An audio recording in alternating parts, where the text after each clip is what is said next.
oshirgandan keyin mana shunaqa uzumlar hosil beradi. Mana gibridlarini sepib chiroyli qilib qarasanglar, xudo xohlasa mana bizning uzumlar mana shu holatga keldi. Mana endi bu faqat bu yog'iga endi rangini olib qoragandan keyin buni endi hujum yiriklashishi yoki vashini kattalashish holatlari endi kerak emas. Mana xudo xohlasa bir oylarda uzumimiz uzishga tayyor bo'ladi.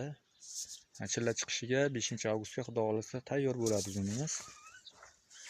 Uzum holatlarini ko'rasizlar. Mana uzumga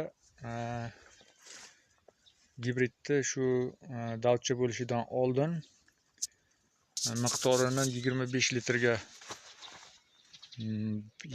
litrga bir pochka Xitoy gibrid tavsiya qilamiz. Tabletka bo'lsa 30 litrga bitta tabletka qilib urilgan uzumlar 30 litr suvga bitta tabletka qilib urilgan. Mana bittasiga Xitoy gibridda birinchi sepilishiga Xitoy parashoy gibrid sepilgan. Bir marta xomtokdan oldin, gullamasdan oldin parashoy gibrid sepilgan.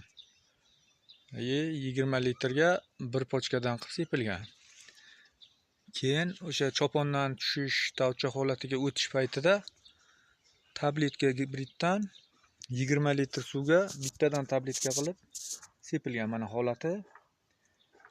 Uzumni keyin davchi bo'lgandan keyin gibrid sepishni tavsiya qilmaymiz. Uzumni rang kirmasligi, qizil rangda bo'lib qoraga o'tmay qolishlari o'sha gibrid sepish paytini noto'g'ri holatda sepilishidan bo'ladi u.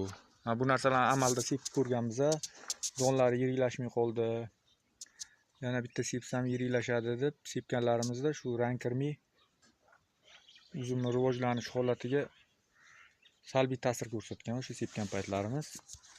Mana uzumlarimiz eng ko'p so'gani 50 kilo 60 kilo atrofida uzum so'gan. Endi 60 kilo 50 kiloni endi bu katta polyalarda bir tup uzum solish qiyin. Endi kichkina polyalarda, hovlilarda, so'rilarda bo'lsa 100 kilogacha ham uzum beradi bir tup ko'chatlarimiz. Xudo xolasa oktyabr oyida, bahor oyida 25-fevraldan keyin ko'chatlarimizni sizlarga ekishlaringizni tavsiya qilamiz. Xudo xolasa bir yilda ham 20 mingdan oshiq ko'chatlarimiz bor. Har xil 10 dan ortiq turlari bor ko'chatlarni. Oktyabr oyidan boshlanadi.